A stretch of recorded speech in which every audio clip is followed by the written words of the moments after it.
Will humanity even exist in 100 years, in 1,000 years, in 1 billion years? And if yes, what will we look like? It's a question that sparks wonder, and maybe just a little fear. Because when you step back and look at humanity from a cosmic perspective, we feel like a fragile experiment, fleeting, temporary. We've only been here for 300,000 years, a blink in the vast timeline of the universe. Yet in that blink, we've reshaped the Earth, split atoms, and even reached for the stars. But here's the paradox. The same tools that have brought us so far, the technologies we celebrate, could just as easily destroy us. Nuclear weapons, artificial intelligence, biotechnology, climate engineering, each one offers unimaginable power, but in hands that are still learning how to wield it. The future isn't guaranteed. It's not something we passively inherit.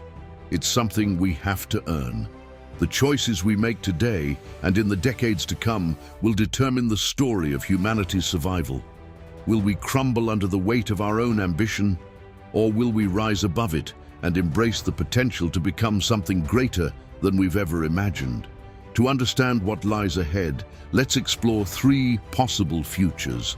A future where we destroy ourselves, a future where we survive but stop thriving, and a future where we transcend our limitations and unlock the extraordinary. Each of these paths begins with the choices we make now. So let's start our journey in the near future, just 100 years from now. A century from now, the world will look very different, but the question is, will it be thriving, stagnant, or in ruins?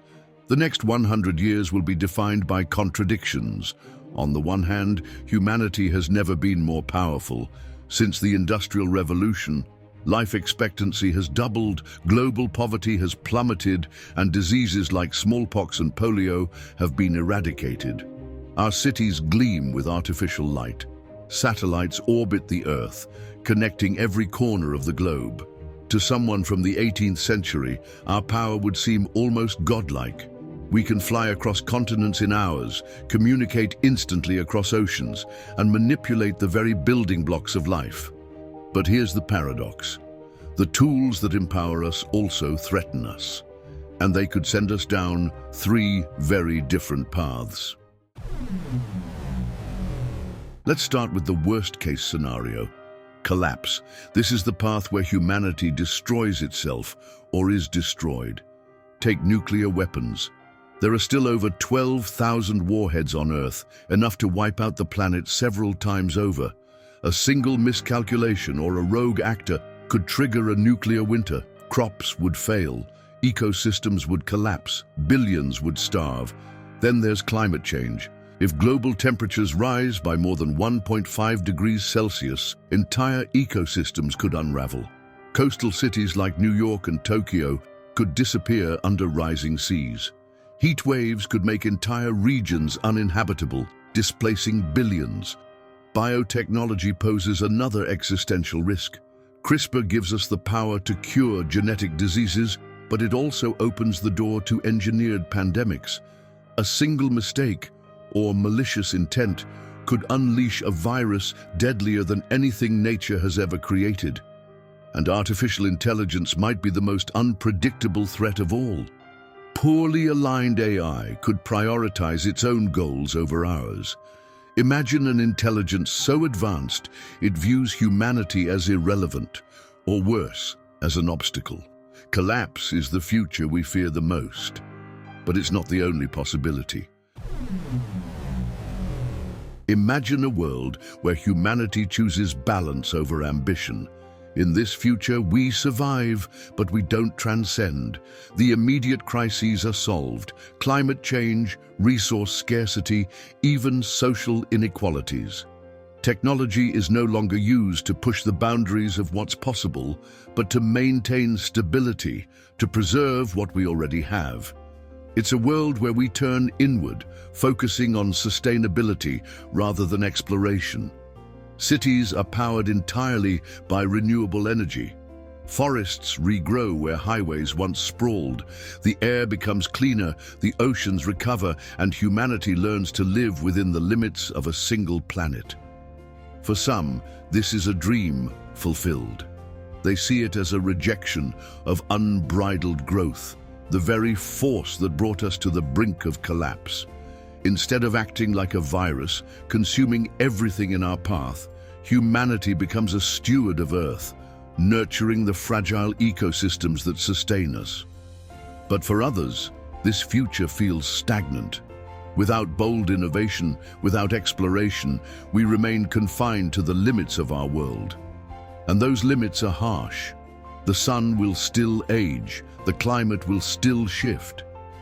Eventually, even the resources we've carefully preserved will run out. It's a future where humanity survives but stops dreaming. For the optimists, it's peaceful. For the innovators, it's frustrating. And for the realists, it's fragile. A temporary pause in a universe that won't wait for us to act. Because the truth is, Earth won't protect us forever. The sun will one day scorch this planet beyond recognition. And without looking outward, without thinking bigger, humanity's story could end where it began. It's a quiet middle ground, a choice to stay safe, but never realize our full potential. But what if we could do more? What if we could rise above the limits of our world? That brings us to the third path, a future where humanity doesn't just survive, it thrives. Let's talk about transcendence. Now imagine standing in the year 3025. 1,000 years ago, humanity was living in feudal societies. People farmed with wooden plows, lived in thatched huts, and died from diseases we couldn't yet understand. The idea of traveling faster than a horse was unthinkable, and the stars were merely distant lights in the sky. Today, we've cracked the genetic code, explored Mars, and built machines capable of outthinking us in narrow domains. So, what could another 1,000 years bring? This is the future where humanity transcends its limitations, not through catastrophe, but through innovation and determination. By 3025, diseases like cancer and Alzheimer's could be distant memories, cured by advances in genetic engineering and nanotechnology. Imagine a world where tiny robots inside your bloodstream repair cells, clean out plaques, and extend your lifespan indefinitely. Genetic enhancements might allow humans to optimize themselves in ways we can barely imagine today. Enhanced strength, perfect memory, or even the ability to survive extreme conditions like deep space or high radiation could become standard. But here's the question: if we design ourselves, do we risk losing the essence of what makes us human? Would a genetically engineered superhuman still feel love, empathy, or the drive to create? Technology won't just reshape our biology, it will redefine the very nature of existence. By 3025, brain-computer interfaces could allow humans to upload their thoughts, memories, and personalities into digital storage. Death, as we understand it, might cease to exist. Some might choose to live as digital beings, experiencing virtual worlds limited only by imagination. Entire civilizations could exist in cyberspace, consuming minimal physical resources while thriving intellectually and creatively. But not everyone will embrace this path. Some will choose to remain in their physical forms, preserving what they see as the purity of biological humanity. Over time, these different paths could create new divisions, or even entirely new species. Humanity could split, not just culturally, but biologically, into beings as diverse as we are from the primates we once were. And then there's space. Humanity's expansion into the cosmos will be one of the defining features of this era. By 3025, we could have permanent colonies on Mars, Europa, or even Titan, Saturn's moon. Each of these colonies will face unique challenges: Mars settlers might struggle with radiation and low gravity, while Europa's icy surface hides a subsurface ocean where life might already exist. But the most ambitious projects won't happen on planetary surfaces. They'll happen in space itself. Imagine bishop rings, massive orbital habitats as large as Argentina, spinning to create artificial gravity and housing millions of people. These structures could provide homes, industries, and entire ecosystems, all floating in the vacuum of space. Over time, humans in different environments will adapt to their surroundings. Martians might grow taller and more fragile due to the low gravity. Colonists on Europa might develop traits to endure extreme cold. Eventually, these adaptations could create entirely new species, each uniquely suited to their habitat. This transformation won't just be physical. It will be cultural, philosophical, and even spiritual. What does it mean to be human when we've spread across the stars, altered our genes, and uploaded our consciousness into machines? But even at this stage, we'll still be beginners on the cosmic scale.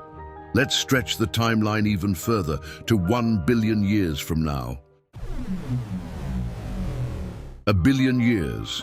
By this time, Earth as we know it will no longer exist. The Sun, our life-giving star, will have grown hotter as it ages, boiling away Earth's oceans and turning the planet into a scorched wasteland. If humanity survives, it will have long since left Earth behind. But where will we be? By this time, humanity, or whatever we've become, could be a Type 2 civilization on the Kardashev scale, harnessing the energy output of entire stars. Imagine a Dyson sphere, an enormous structure surrounding a star, capturing every ounce of its energy. With that power, we could sustain civilizations of unimaginable scale. Entire artificial worlds could be built inside these structures, each housing trillions of beings. But why stop at one star? A Type 3 civilization would harness the energy of entire galaxies. At this stage, humanity, or its descendants, could manipulate matter, energy, and even space-time itself. Black holes might be used as power plants, converting matter into pure energy. Entire star systems could be rearranged to create optimal conditions for life. But here's the question. What would we look like by then? Some might merge entirely with machines, becoming immortal hybrids capable of surviving in the vacuum of space or even the fiery heat of a star. Others might choose to digitize their consciousness, existing as streams of information traveling at the speed of light, exploring the universe without the need for physical bodies. And some might remain biological, evolving slowly over millions of years to adapt to alien environments. Imagine beings with translucent skin to absorb sunlight more efficiently, or lungs adapted to breathe exotic atmospheres. These descendants might not even recognize us as their ancestors. Humanity will no longer be one species. We will be many. A cosmic tapestry of forms, cultures, and ideas spread across the stars. But not all transformations will involve leaving Earth behind. Some visions of the future imagine preserving our home by moving it. Yes, moving the entire planet. One idea involves using gravitational counterweights, essentially a giant tether attached to the moon, to slowly shift Earth's orbit outward. Over millions of years, we could move our planet to a safer distance from the sun, extending its habitability. It's a poetic notion, preserving the rocky world where it all began, even as we conquer the stars. And what happens when the universe itself begins to fade? Trillions of years from now, when even stars burn out, could a Type 3 civilization find ways to survive? Perhaps by creating artificial stars, or maybe by escaping the heat death of the universe altogether, breaking through to entirely new dimensions. At this scale, the possibilities become almost incomprehensible. But no matter how far we go, one question will remain. Why? What's the purpose of expanding to the stars, of transcending biology, of commanding the cosmos? Maybe the answer lies not in leaving Earth behind, but in protecting it, to safeguard the fragile, beautiful world that gave us life. Because no matter how far we go, hope isn't just an emotion, it's a choice. So will humanity even exist in 100 years, in 1,000, in 1 billion? The truth is, no one knows. But history tells us this: never underestimate the human race. We've faced impossible odds before, and we've always found a way forward. The future isn't guaranteed, it's a story we write together. The question isn't just whether we'll survive. It's this: what kind of future will we create? Will we rise to the stars or crumble to dirt? If this journey sparked your imagination, hit subscribe and join the conversation. Are you optimistic or pessimistic about humanity's future? Do you see us rising to the stars, merging with machines, or saving Earth from the brink? What excites you most about where we might go, or what scares you the most? Let me know in the comments, and let's imagine the future together. Until next time, your old pal.